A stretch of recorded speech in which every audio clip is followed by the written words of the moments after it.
The amount of people that go missing each day, the amount of people that are incarcerated without having committed any crime, it's absolutely atrocious, folks, and it's going to continue until we the people become aware of this situation and until we the people stand up and make some noise about it. So get the information out to your friends, folks. And I'm actually going to be opening up a new section of the Crow House just to deal with the Schapelle Corby case, folks. So you'll find a link there on the homepage before too much longer, and that will take you to all of this information. So keep a lookout for that one as well. I've actually placed a link to the Expendable Project near the top of the homepage as well for you folks. So if you get a chance, go to thecrowhouse.com and click on the banner to the Expendable Project, and that will take you there. And there is quite literally a wealth of information regarding the Schapelle Corby case on that website. And it doesn't stop there, folks. Someone sent me a link a couple of days ago about a 5-year-old boy who was handcuffed with cable ties to his hands and to his feet and was forced to remain that way for 2 hours by a police officer that is employed by the school, because the officer felt that he had been assaulted by this 5-year-old child. And so the officer tied the child up with cable ties and took him off for a psychiatric evaluation. And this is a clear demonstration of the lengths to which these people are prepared to go. And it also is a very, very clear indication of the type of sociopaths and psychopaths that are now being employed as police officers. And people need to pay special attention to cases such as this, because it's ultimately the only way we're ever going to be able to bring these people home. And that's really the question, isn't it? Because that is really the objective in all of this. It's one thing to recognize that people are sociopathic and psychopathic. It's one thing to realize the problems that we face with government.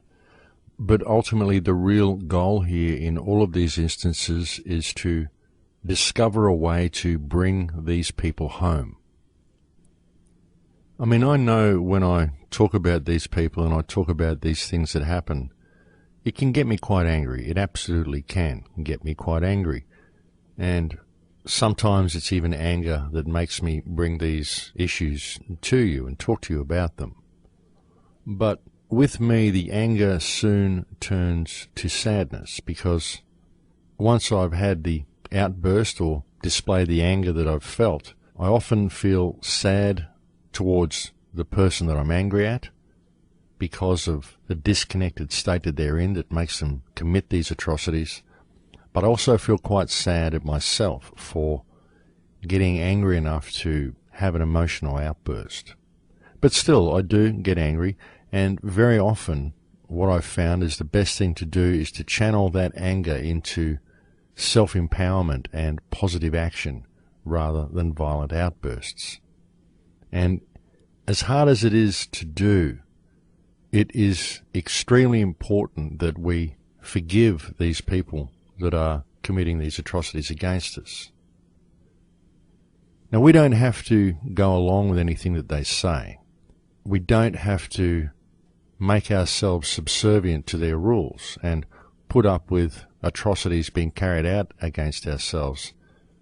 But we don't need to stand against these things by displaying violent outbursts. What we need to do is simple non-compliance. I've been saying this to you for many years now. Non-compliance is really the way to pave the way to the future. And non-compliance can very easily be achieved with a united community, and that's why I've pushed that issue so much as well.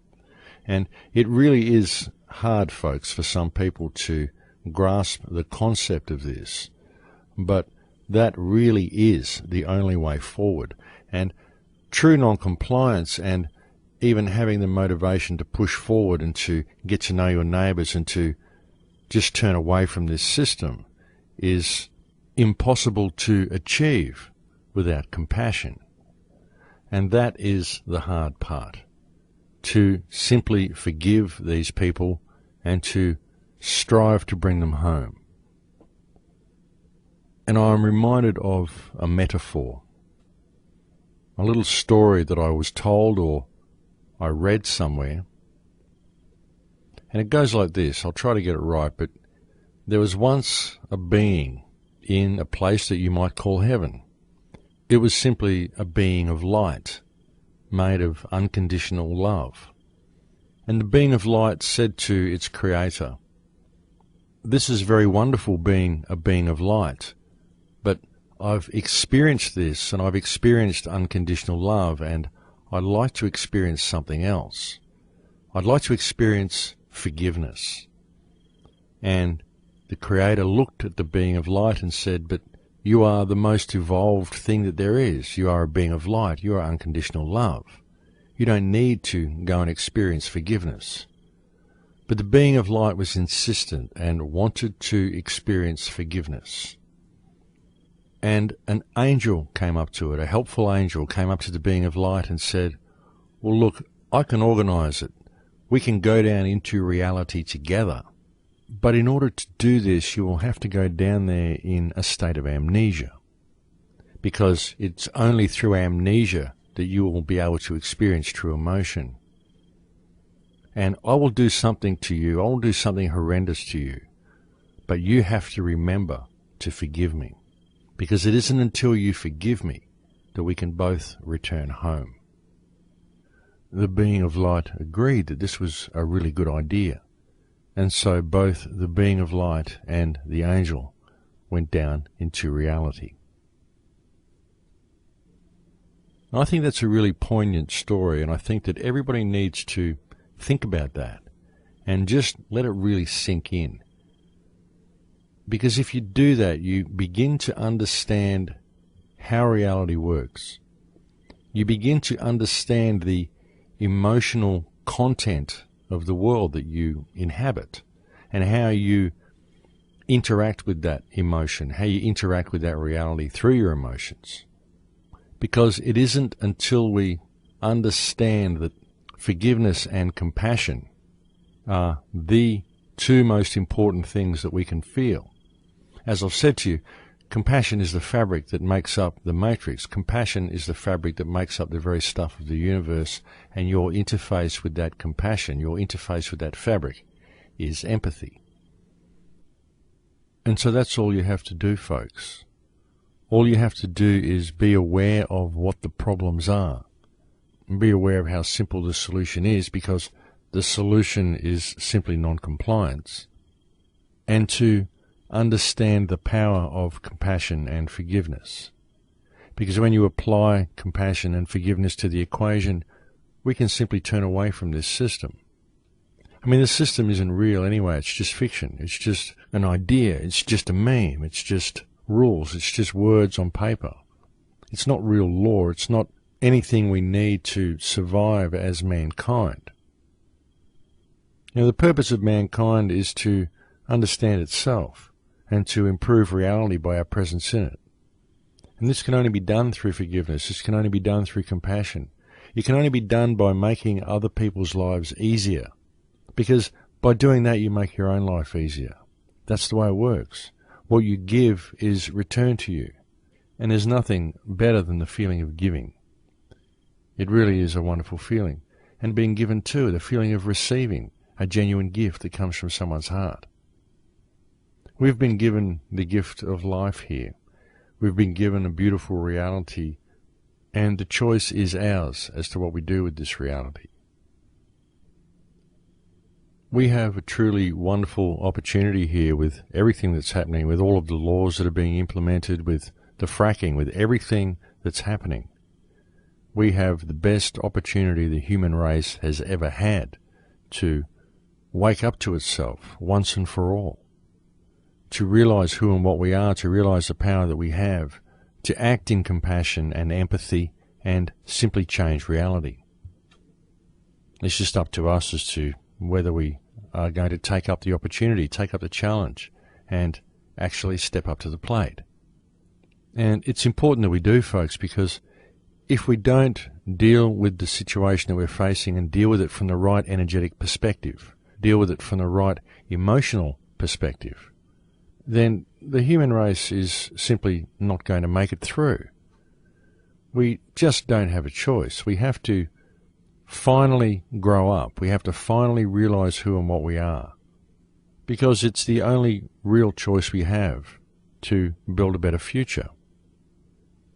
You can't fight against this system. It's just too big. It's too complex. There's too many people in the world that don't know it exists.